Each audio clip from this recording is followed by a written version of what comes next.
ಎಲ್ಲರಿಗೂ ನಮಸ್ತೆ. ಒಂದ್ ವಿಷಯ ನಿಮಗೆ ತಿಳಿಸ್ಬೇಕು ಅನ್ನೋ ಕಾಳಜಿಯಿಂದ ಹೇಳ್ತಾ ಇದೀವಿ. ಒಂದ್ 5 ನಿಮಿಷ ನಿಮ್ ಜೊತೆ ಇಂಟರಾಕ್ಟ್ ಮಾಡ್ಬೋದಾ, ಮಾತಾಡ್ಬೋದಾ? ಹೆಂಗಿದ್ರು ಟ್ರೈನ್ ಅಲ್ಲಿ ಹೋಗ್ತಾ ಇದೀವಿ, ಒಂದ್ 5 ನಿಮಿಷ ಮಾತಾಡ್ಬೋದಾ ಸರ್? ಮಾತಾಡ್ಬೋದಾ? ಓಕೆ, ಏನಿಲ್ಲ, ಈ ವಿಷಯ ಎಲ್ಲೂ ಕೂಡ ಪ್ರಸಾರ ಆಗ್ತಾ ಇಲ್ಲ, ಎಲ್ಲೂ ಕೂಡ ನಿಮ್ಗೆ ತಿಳಿತಾ ಇಲ್ಲ ಅನ್ನೋ ಒಂದು ವಿಷಯಕ್ಕೋಸ್ಕರ ನಾನು ಹೇಳ್ತಾ ಇದ್ದೀನಿ. ಪ್ರಜಾಕೀಯ ಅನ್ನೋ ಒಂದು ವಿಚಾರ ಏನಿದೆ, ಈ ವಿಚಾರ ದಯವಿಟ್ಟು ಕೂಡ ಕೇಳಿಸ್ಕೊಳ್ಳೇಬೇಕಾದ ಅನಿವಾರ್ಯ ಘಟ್ಟದಲ್ಲಿದ್ದೀವಿ ನಾವು. ಇವತ್ತು ಟ್ರೈನ್ ಅಲ್ಲಿ ಹೋಗ್ತಾ ಇದೀವಿ ಅಂದ್ರೆ ಕೆಲವೊಂದ್ ಸಂದರ್ಭದಲ್ಲಿ ಟ್ರೈನ್ ಅಲ್ಲಿ ಕಾಲಿಡಕ್ ಜಾಗ ಇಲ್ಲ ಅನ್ನೋದು ಕೂಡ ನೋಡಿದೀವಿ. ಹೌದಲ್ಲ ಸರ್? ಹೌದಲ್ವಾ ಸರ್? ಅಂದ್ರೆ AC ಕೋಚ್ ಇರುತ್ತೆ, 15-20 ಬೋಗಿ ಇರ್ತವೆ, ಹಿಂದ್ಗಡೆ ಒಂದ್ ಬೋಗಿ ಮುಂದ್ಗಡೆ ಒಂದ್ ಬೋಗಿ. ಆ ಬೋಗಿಗಳಲ್ಲಿ ಟಾಯ್ಲೆಟ್ ಅಲ್ಲೂ ಕೂಡ ಕುತ್ಕೊಂಡು ಹೋಗಿರೋಂತ ಪ್ರಸಂಗಗಳನ್ನ ನಾವು ನೋಡಿದೀವಿ. ಅಂದ್ರೆ ಇಷ್ಟು ದುಡ್ಡು ಕೊಟ್ಟು ಒಂದು ಸರ್ಕಾರ ಅಂತ ನಡೀತಾ ಇರೋದು ನಮ್ಮಿಂದ, ಆದ್ರೂ ಕೂಡ ಈ ಫೆಸಿಲಿಟಿಗಳು ಯಾಕೆ ಆಗ್ತಾ ಇಲ್ಲ? ಹೌದಲ್ವಾ ಸರ್? ಪ್ರಜಾಕೀಯ ಏನ್ ಹೇಳ್ತಾ ಇದೆ ಅದ್ರಲ್ಲಿ, ಇಲ್ಲಿ ಎಲ್ಲಾ ದುಡ್ಡು ನಿಮ್ದೆ, ಅಧಿಕಾರ ನಿಮ್ದೆ, ಹಣ ನಿಮ್ದೆ, ಈ ಸರ್ಕಾರನೂ ನಿಮ್ದೆ. ನಾವಿವಾಗ ಯಾರೇ ಕೇಳಿದ್ರು ಯಾವ ಸರ್ಕಾರ ಅಂದ್ರೆ ಇದು ಕಾಂಗ್ರೆಸ್ ಗೌರ್ಮೆಂಟಾ, ಇದು ಬಿಜೆಪಿ ಗೌರ್ಮೆಂಟಾ, ಈ ತರ ಹೇಳ್ತಿದ್ವಿ. ಇದು ಸಿದ್ದರಾಮಯ್ಯ ಸರ್ಕಾರನ, ಇದು ಮೋದಿ ಅವ್ರ ಸರ್ಕಾರನ? ಇಲ್ಲ, ಇದು ಕರ್ನಾಟಕ ಸರ್ಕಾರ, ಇದು ಭಾರತ ಸರ್ಕಾರ. ತೆರಿಗೆ ದುಡ್ಡಲ್ಲೇ ನಡೀತಾ ಇದೆ ಅನ್ನೋದು ಎಲ್ಲ ಒಂದ್ ಕಡೆ ಆಗ್ತಾ ಇಲ್ಲ. ಆ ವಿಷಯಗಳನ್ನ ನಮ್ಮಲ್ಲಿ ಮುಚ್ಚುಮರೆ ಮಾಡ್ತಾ ಇದಾರೆ. ಆ ವಿಷಯ ಗೊತ್ತಾಗಬೇಕು. ಇವತ್ತು ಮಾಧ್ಯಮಗಳಲ್ಲಿ ಕೂಡ ನೀವು ನೋಡ್ತಿರೋದು ಎಲ್ಲೂ ಕೂಡ ಈ ಪಕ್ಷ ಏನ್ ಹೇಳ್ತಾ ಇದೆ ಅಂತ ಫಸ್ಟ್ ಹೇಳ್ಬಿಡ್ತೀನಿ.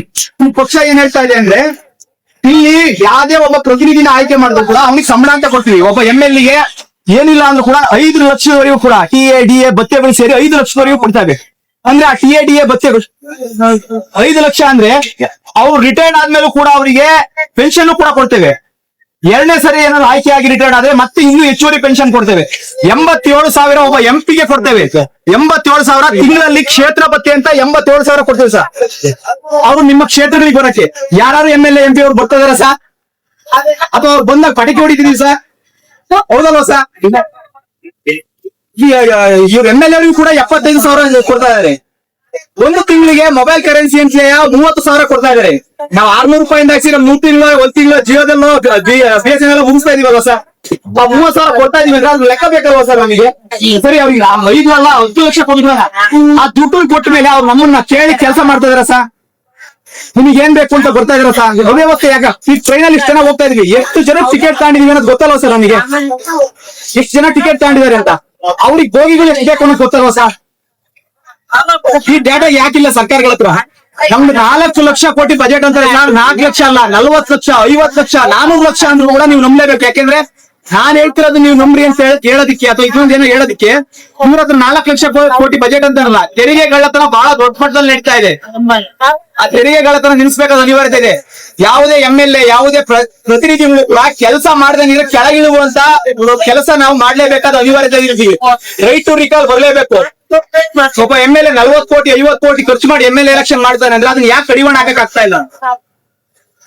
ಖಾಲಿ 4 ಲಕ್ಷ ಸಂಬಳಕ್ಕೆ 100 ಕೋಟಿ ದುಡ್ಡನ್ನು ಇನ್ವೆಸ್ಟ್ಮೆಂಟ್ ಮಾಡ್ತಾನೆ ಅಂದ್ರೆ ಅದು ಬಿಸಿನೆಸ್ ಆಯ್ತಲ್ವಾ ಸರ್? ಈ ಪಕ್ಷ ಏನ್ ಹೇಳ್ತಾ ಇದೆ ಅಂದ್ರೆ, ಇಲ್ಲಿ ಯಾರೋ ಒಬ್ಬ ಬರ್ತಾನೆ, ಈಗ ನಾನೇ ಬಂದೆ ಅನ್ಸತ್ತೆ, ಉದಾಹರಣೆ ಹೇಳ್ತಾ ಇದೀನಿ ಸರ್. ಹೆಂಗ್ ಸೆಲೆಕ್ಷನ್ ಮಾಡೋದಪ್ಪ, ನಿಮ್ ಪಕ್ಷದ ವಿಚಾರಗಳು ನಮ್ಗೆ ಹೆಂಗ್ ತಿಳಿಯೋದು ಅಂದಾಗ ಇದನ್ನ ಮಾಧ್ಯಮನೂ ಕೂಡ ತಿಳಿಸ್ಬೋದಾಯ್ತು. ಮಾಧ್ಯಮದವರು ಕೂಡ ಅತಿ ಹೆಚ್ಚಾಗಿ ಇವ್ನು ತೋರಿಸ್ತಾರೆ. ನಿಮ್ಗೆ ತೋರಿಸ್ತಾರೆ ಏನಂದ್ರೆ, ಇವತ್ತೊಂದು ಸುದ್ದಿ ತೋರಿಸ್ತಾರೆ, ನಾಳೆ ಒಂದ್ ಸುದ್ದಿ ತೋರಿಸ್ತಾರೆ, ದಿನವಿಡೀ ಆ ಸುದ್ದಿ ತೋರಿಸ್ತಾ ಇರ್ತಾರೆ. ನೀವ್ ಈ ಸುದ್ದಿ ಮರಿಬೇಕು ಅಂದ್ರೆ ಇನ್ನೊಂದು ಸುದ್ದಿ ಸ್ಟಾರ್ಟ್ ಆಗಿರುತ್ತೆ. ಇಲ್ಲಿ ಯಾರೋ ದುಂಡೆಲ್ಗಿ ಸತ್ತೋದ ಅನ್ನೋದನ್ನ ತೋರಿಸ್ಬೇಕು ಅಂದ್ರೆ ಅಲ್ಲಿ ಯಾರೋ ಬ್ಲಾಸ್ಟ್ ತೋರಿಸ್ತಾರೆ. ಇವನು ಅಲ್ಲೇ ಮರೆಸ್ತಾ ಇದ್ದಾರೆ ವಿಷಯಗಳನ್ನು.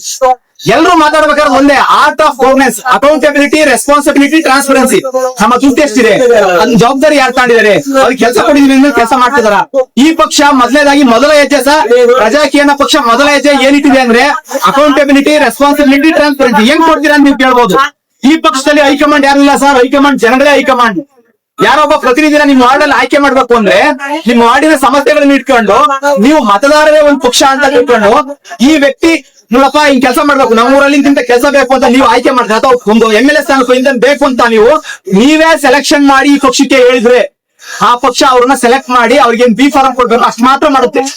ಆ ಬಿ ಫಾರಂ ಕೊಡೋದು ನೀವೇ. ಸೆಲೆಕ್ಷನ್ ಆದ್ಮೇಲೆ ಎಲೆಕ್ಷನ್ ಕಮಿಷನ್ ಅವರು ಎಲೆಕ್ಷನ್ ಮಾಡ್ತಾರೆ. ಎಲೆಕ್ಷನ್ ಆದ್ಮೇಲೆ ಅವ್ನು ಸರಿಯಾಗಿ ಕೆಲಸ ಮಾಡ್ತಿಲ್ಲ ಅಂದ್ರೆ 6 ತಿಂಗಳು ಒಮ್ಮೆ ಪೋಲಿಂಗ್ ಮಾಡ್ಬೇಕು. ನಾನ್ ನಿಮ್ಮ ವಾರ್ಡಿ ಬಂದು ಸರಿಯಾಗಿ ಕೆಲಸ ಮಾಡ್ತೀನಿ ಅಂತ ಪೋಲಿಂಗ್ ಮಾಡಿ ಅವ್ನು ಸರಿಯಾಗಿ ಕೆಲಸ ಮಾಡಿಲ್ಲ ಅಂದ್ರೆ ರಿಜೆಕ್ಷನ್ ಮಾಡ್ಬೋದು. ಅವ್ನ್ ಕೆಳಗಿನ ಕೂಡ ಬಾಂಡ್ ಪೇಪರ್ ಮೇಲೆ ಈ ಪಕ್ಷ ಆ ಬಂದಂತ ಪ್ರತಿನಿಧಿಗಳು ಅವರು ಕಾರ್ಮಿಕ ಅಂತ ಹೇಳ್ಕೊಂಡು ಬರ್ತಾ ಇರೋದು. ಇವತ್ತು ಸರ್ ಗ್ರಾಮ ಪಂಚಾಯತಿಗಳಲ್ಲಿ ಏನಿಲ್ಲ ಅಂದ್ರೂ ಕೂಡ 1 ಲಕ್ಷ ಜನ ಗ್ರಾಮ ಪಂಚಾಯತಿಯಾಗಿ ಏನ್ ಮೆಂಬರ್ಸ್ ಗಳಿರೋದು. ಮೆಂಬರ್ಗೆ 2,000 ಕೊಡ್ತಾರೆ. ನಾನೊಬ್ಬ ಮೆಂಬರ್ ಆಗಿ ಹೇಳ್ತಾ ಇದ್ದೀನಿ ಸರ್ ಈ ವಿಷಯನ. ನನಗೆ 2,000 ರೂಪಾಯಿ ಸಂಬಳ ಕೊಡ್ತಾರೆ ತಿಂಗಳಿಗೆ. ತಿಂಗಳಿಗೆ 2,000 ರೂಪಾಯಿ. 2,000 ರೂಪಾಯಿ ಸಾಕಾಗ್ತಾ ಇದೆಯೋ ಇಲ್ವೋ ಅದನ್ನ ಯಾರು ಮಾತಾಡ್ತಾ ಇಲ್ಲ. MLA 5 ಲಕ್ಷ ಕೊಡ್ತಾ ಇದಾರೆ, ಅದು ಉಳಿದಿತ್ತೋ ಇಲ್ವೋ ಯಾರು ಹೇಳ್ತಾ ಇಲ್ಲ. ಉಪಾಧ್ಯಕ್ಷರಿಗೆ 4,000 ಕೊಡ್ತಾ ಇದಾರೆ, ಅಧ್ಯಕ್ಷರಿಗೆ 6,000 ಕೊಡ್ತಾ ಇದಾರೆ ತಿಂಗಳಿಗೆ. ಹೀಗೆ ಅಂತ ಪಂಚಾಯತ್ಗೆ 15 ಫೈನಾನ್ಸ್ ನಡೀತಾ ಇದೆ. ಒಂದೊಂದು ಗ್ರಾಮ ಪಂಚಾಯತಿಗಳಿಗೆ 15 ಲಕ್ಷ 20 ಲಕ್ಷ 30 ಲಕ್ಷ ಅನುದಾನಗಳು ಬರ್ತಾ ಇದಾವೆ.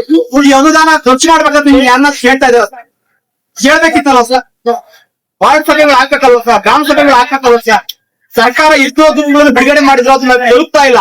ನಮ್ಮ ಆಸ್ಪತ್ರೆಗಳಲ್ಲಿ ಇವತ್ತು ಜನಗಳು ಇರುತ್ತೆ, ಇಲ್ಲ ಅಂದ್ರೆ ಜನಗಳು ಇಲ್ದಂಗಿರುತ್ತೆ. ನಮ್ಮ ಶಾಲೆಗಳು ಇವತ್ತು ಮುಚ್ಚೋಣ ಪರಿಸ್ಥಿತಿಗಳಿದಾವೆ ಸರ್. ಆಲ್ರೆಡಿ ನೀವೆಲ್ಲ ಪ್ರೀಪೇಯ್ಡ್ ಗ್ರಾಹಕರು ಅಂದ್ರೆ ಒಂದ್ ಫೋನ್ ತಗೊಂಡ್ರೆ ಕರೆನ್ಸಿ ಹಾಕ್ಸ್ಕೊಂತೀರಲ್ಲ, ದುಡ್ಡು ಕೊಟ್ಟು ಕರೆನ್ಸಿ ಹಾಕ್ಸ್ಕೊಂಡು ಮಾತಾಡ್ತೀರಾ. ಪೋಸ್ಟ್ ಪೇಡ್ ಅಂದ್ರೆ ಮಾತಾಡಿದ ದುಡ್ಡು ಕೊಡ್ತೀರಾ. ನೀವು ಆಲ್ರೆಡಿ ಸರ್ಕಾರ ಟ್ಯಾಕ್ಸ್ ಕಟ್ಟಿದೀರಾ. ಈ ಸೇವೆ ಈ ಫೆಸಿಲಿಟಿ ಕೊಡ್ಬೇಕು ಅಂತ ಸರ್ಕಾರ ಟ್ಯಾಕ್ಸ್ ಕಟ್ಟಿದೀರಾ. ಯಾವ್ದು ಉಚಿತ ಕೊಡ್ತಾ ಇಲ್ಲ ಸರ್, ಯಾವ್ದು ಉಚಿತ ಇಲ್ಲ. ಪ್ರತಿಯೊಂದು ಕೂಡ ನಿಮ್ಮಿಂದ ದುಡ್ಡಾಂಡೆ ಮಾಡ್ತಾ ಇರೋದು. ಈ ಟ್ರೈನ್ ನಿಮ್ ನಮ್ ದುಡ್ಡಲ್ಲೇ ನಡೀತಾ ಇರೋದವ ಸರ್, ಆ ರೋಡ್ ನಮ್ ದುಡ್ಡಲ್ಲಿ ಆಗಿರೋದವ ಸರ್. ಏನ್ ಮಾಡ್ಬೋದಪ್ಪ, ಅಟ್ಲೀಸ್ಟ್ ಜವಾಬ್ದಾರಿ ಇದ್ರೆ ಓಟ್ ಸರ್, ಓಟ್ ಹಾಕ್ಬೇಕಾದ್ರೆ ಜವಾಬ್ದಾರಿ ತಾಣ ಅಂತ ಅನಿವಾರ್ಯ ಘಟಸಲಿದೆ. ಜಾತಿ ಧರ್ಮ ಮತ ಪಂಥ ಎಲ್ಲದೂ ಬಿಟ್ಟು ಬದುಕುವಂತ ಕಾಲಘಟ್ಟದಲ್ಲಿದ್ದೀವಿ ಸರ್. ಕೊನೆಗೆ ಇದು ಯಾವ ಪರಿಸ್ಥಿತಿ ಹೋಗಿದೆ ಅಂದ್ರೆ, ಇಲ್ಲಿ ಓಟ್ ಕೇಳಿದ ತಕ್ಷಣ ಜಾತಿ ಗಲಾಟಿ, ಇಲ್ಲಿ ಓಟ್ ಕೇಳಿದ ತಕ್ಷಣ ಧರ್ಮದ ಗಲಾಟಿ. ಇದು ಆಗ್ಬಾರ್ದಲ್ವ ಸರ್? ಯಾಕೆ ಸರ್ ಜಾತಿ ಧರ್ಮ? ನಾವೆಲ್ಲ ಟ್ಯಾಕ್ಸ್ ಪೇಯರ್ಸ್ ಅಲ್ವಾ, ಎಲ್ರಿಗೂ ಫೆಸಿಲಿಟಿ ಬೇಕಲ್ವಾ? ನಾವೆಲ್ಲ ಭಾರತೀಯರು ಅಂತ ಯಾವತ್ ಸರ್ ಹೋಗ್ಕೊಳ್ಳೋದು ಆಗ್ಬೇಕಲ್ವಾ ಸರ್? ಈ ಬದಲಾವಣೆಗಳನ್ನ ದಯವಿಟ್ಟು ಚಿಂತನೆ ಮಾಡಿ. ನಾವೆಲ್ಲ ಮಕ್ಳಿಗೆ ಆಸ್ತಿ ಮಾಡ್ತೀವಿ ಅಂತ ಹೇಳ್ತಾ ಇದೀವಿ ಸರ್. ಸರ್ ನಮ್ ಮನೆ ಸುಂದರವಾಗಿ ಇಟ್ಕೊಂಡು ಹೊರಕ್ ಬಂದ ತಕ್ಷಣ ಸ್ವರ್ಗ ಇಲ್ಲ ನರಕ ಇದೆ, ಅದೇ ಗುಂಡಿ, ಅದೇ ಹೆಂಗ್ ಬದುಕಾಗುತ್ತೆ ಸರ್? ಸರ್ ಇವತ್ತು ನಡೆದೊಂದು ಘಟನೆ ಹೇಳ್ತೀನಿ. ನಾನು ಕೃಷಿ ಮೇಳಕ್ ಬಂದದ್ದು, ರಾತ್ರಿ 3:15 ಬರ್ತೀನಿ. ಎಲ್ಲಿ ಯಶವಂತಪುರ ರೈಲ್ವೆ ಸ್ಟೇಷನ್ ಅಲ್ಲಿ 3:15 ಒಂದು ಘಟನೆ ನಡೆಯುತ್ತೆ. 3 ಜನ ಹುಡುಗರು ಬರ್ತಾರೆ, ನಮ್ಮೇಲೆ ಮಚ್ಚಿಡ್ಕಂತಾರೆ. 100 ರೂಪಾಯಿ ಕೊಡುವಂತಾರೆ, ಬರೀ 100 ರೂಪಾಯಿ ಸರ್.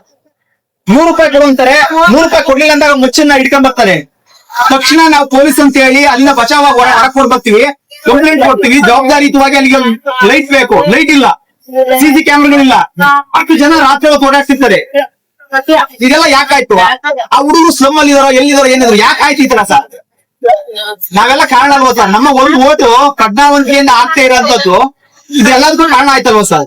ಇದಾಗಬಾರ್ದು ಅಂದ್ರೆ ಒಂದು ಓಟ್ ಹಾಕ್ಬೇಕಾರೆ ದಯವಿಟ್ಟು ನಾನು ಈ ಪಕ್ಷ ಅಂತ ಹೇಳ್ತೀರಾ ಸರ್, ಪ್ರಜಾಕಿಗೆ ನೀವು ಓಟ್ ಹಾಕ್ತಾ ಇದ್ದೀರಲ್ಲ, ಈಗ ಯಾವ್ದೋ ಒಂದು ಪ್ರಜಾಕಿ ಅಂತ ಇದೆಯಲ್ಲಪ್ಪ, ಇದು ಏನು ಅಟ್ಲೀಸ್ಟ್ ನೋಡಿ ಸರ್. ಇದು ಪ್ರಜಾಕಿ ಎಷ್ಟು ಉಳಿಸಿದೆ ಅಂತ ಹೇಳ್ಬಿಡ್ತೀನಿ. ಸಭೆ ಮಾಡ್ಲಿಲ್ಲ, ಸಮಾರಂಭ ಮಾಡಿಲ್ಲ, 2-3 MBL ಒಂದು ಆಪ್ ಬಿಟ್ಟು ಪ್ರಜಾಕಿ ಅಂತ ಇಡೀ ಕರ್ನಾಟಕಕ್ಕೆ ಈ ಆಪ್ ಗೊತ್ತಾಯ್ತು ಸರ್. ಇವತ್ತು ಪ್ರಧಾನಿಗಳು ಮಾತಾಡಿದ್ದು ನಾವ್ ಎಲ್ಲಿ ನೋಡ್ತೀವಿ ಸರ್? ಮುಖ್ಯಮಂತ್ರಿ ಮಾತಾಡಿದ್ದು ಟಿವಿಯಲ್ಲಿ ನೋಡ್ತೀವಿ, ಮೊಬೈಲ್ ನೋಡ್ತೀವಿ ಸರ್. ಈ ವಿಷಯನ ನಾನೀಗ ನಿಮಗೆ ತಿಳಿಸ್ತಾ ಇದ್ದೀನಿ. ಮೊಬೈಲ್ ಅಲ್ಲಿ ರೆಕಾರ್ಡ್ ಆಗ್ತಾ ಇದೆ. ನಾನ್ ತಪ್ಪು ಮಾಡಿದ್ರು ಕೂಡ ರೆಕಾರ್ಡ್ ಆಗುತ್ತೆ ಸರ್. ಅದು ಕೂಡ ಎಲ್ಲರೂ ನೋಡ್ತಾರಲ್ವ ಸರ್? ಸಿಂಪಲ್ ಅಲ್ವಾ ಸರ್ ಇದು? ನಿಮ್ ಮನೆಗಳಿಗೆ ಅದೇ ಟಿವಿಯಲ್ಲಿ ತೋರಿಸಿದ್ರೆ, ಟಿವಿ ನ್ಯೂಸ್ ಚಾನಲ್ ಇಂಥದೊಂದು ಪಕ್ಷ ಇದೆ, ಇದ್ದಾರಲ್ಲ ಅವರೇ ಬಿಡಪ್ಪ, ಎಲ್ಲ ಕಳ್ಳನ್ ಮಕ್ಳು, ನಾವು ಕಳ್ಳನ್ ಮಕ್ಳೇ. ಬದಲಾವಣೆ ಬೇಕಲ್ಲ ಸರ್? ನಾನ್ ಜವಾಬ್ದಾರಿ ತಾಂತೀನಿ ಸರ್. ನಿಮಗೆ ಹೇಳಂತದ್ದು ನಾನ್ ತಂದೀನಿ. ನಿಮಗೆ ಹೇಳ್ಬೇಕು ಅಂತಿದ್ರೆ ನಿಮ್ಮ ಫೇಸ್ಬುಕ್ ಸಾರ್ವಜನಿಕವಾಗಿ ಇಟ್ಕೊಂಡು ಒಂದ್ ವಿಷಯ ಬಂದಾಗ ಶೇರ್ ಮಾಡ್ಬೋದಲ್ಲ ಸರ್? ಅಟ್ಲೀಸ್ಟ್ ಅದಕ್ಕೊಂದು ಲೈಕ್ ಮಾಡ್ಬೋದು, ಏನೋ ಮಾಡ್ಬೋದಲ್ಲ. ಅದು ದುಡ್ಡು ಬರುತ್ತೆ ಅಂತ ನಾನು ಹೇಳ್ತಾ ಇಲ್ಲ. ಅಥವಾ ಇನ್ನೇನೋ ವಿಷಯ ಸ್ಪ್ರೆಡ್ ಮಾಡಿ ಬಾಯಿಂದ ಬಾಯಿಗೆ ಹೇಳಿ. ಟ್ರೈನಲ್ಲಿ ಹೆಂಗಿದ್ರು ಹೋಗ್ತಾ ಇದೀವಿ, ಟಿಕೆಟ್ ತಗೊಂಡಿದ್ವಿ, ನಿಮ್ಮ ಅನುಮತಿ ತಗೊಂಡಿದ್ದೀನಿ, ನಿಮಗೆ ಡಿಸ್ಟರ್ಬ್ ಮಾಡಿದ್ರೆ ಕ್ಷಮೆ ಕೇಳಕ್ ನೋಡಿದೀನಿ. ನಿಮ್ಮ ದುಡ್ಡಿದೆ, ನಿಮ್ ದುಡ್ಡು ಕಾಯ್ಬೇಕಾಗ್ತದೆ, ನಿಮ್ ಜವಾಬ್ದಾರಿ. ನಿಮ್ಮ ಅಸೆಟ್ ಇದೆ, ನಿಮ್ಗೆ ಕಾಯ್ಬೇಕಾದ್ರೆ ನಿಮ್ ಜವಾಬ್ದಾರಿ. ನಮ್ಮ ಟ್ರೈನು, ಈ ಟ್ರೈನ್ ಅಲ್ಲಿ ನೀರ್ ಬರ್ತಾ ಇಲ್ಲ ಅಂತ ಜವಾಬ್ದಾರಿ ತಗೊಂಡು ಹೇಳ್ಬೇಕಾದ್ರೆ ನಮ್ ಮಾಡೋಣ ಸರ್. ಯಾವ ಪಕ್ಷಗಳು ಸರ್ ಇದೆಲ್ಲ ಈಗಿರುವಂತ ಆಲ್ರೆಡಿ ಇರುವಂತ ಪಕ್ಷಗಳು ಕೆಲಸ ಮಾಡಿದ್ರೆ ಇದನ್ನ ಪ್ರಜಾಕೀಯ ಬೇಕಾಗಿಲ್ಲ ಸರ್. ಇದಕ್ಕೊಂದು ಹೋರಾಟ ಬೇಕಾಗಿಲ್ಲ ಸರ್, ಇದಕ್ಕೊಂದು ಸಭೆ ಬೇಕಾಗಿಲ್ಲ, ಸಮಾರಂಭ ಬೇಕಾಗಿಲ್ಲ. ಕೋಟಿ ಗಟ್ಟಲೆ ವಿಷಯದಲ್ಲಿ ಏನಾದ್ರು ವಿಷಯ ಸಂಸ್ಕೃತಿ ನೀವು ಮಾತಾಡ್ಬೋದು ಸರ್. ಡೌಟ್ ಇದೆಯಾ ಯಾರಿಗದು? ಪ್ರಜೆಗಳಿಂದ ಪ್ರಜಾಕೀಯ, ಪ್ರಜೆಗಳಿಗಾಗಿ ಪ್ರಜಾಕೀಯ, ಪ್ರಜೆಗಳಿಗೋಸ್ಕರ ಪ್ರಜಾಕೀಯ, ಮಟ್ಟ ಹಾಕಲು ರಾಜಕೀಯ, ನಮ್ಮಿಂದ ನಮಗಾಗಿ